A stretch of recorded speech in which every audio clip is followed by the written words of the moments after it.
Hey guys, Kayley here from Lauren Design Co. And today I'm going to show you how to use our Canva templates to input them into your Acuity scheduling system to create a professional looking booking site for your clients to use. So you're going to head to the link in our PDF and that will lead you to this template.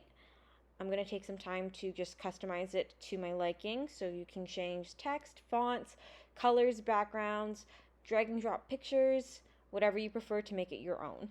Please note that also once you finish customizing and you start to download this template, you will need a Canva Pro account. If you don't already have a Canva Pro account, you can easily use the free trial option on Canva and then cancel it once you've downloaded it. I'm going to head to download. You can choose either PNG or JPG. So I'm going to download all the pages. Now I'm heading to my Acuity homepage, and on the left column I'm clicking Customize Appearance, scroll down to this little text box area and click the image icon.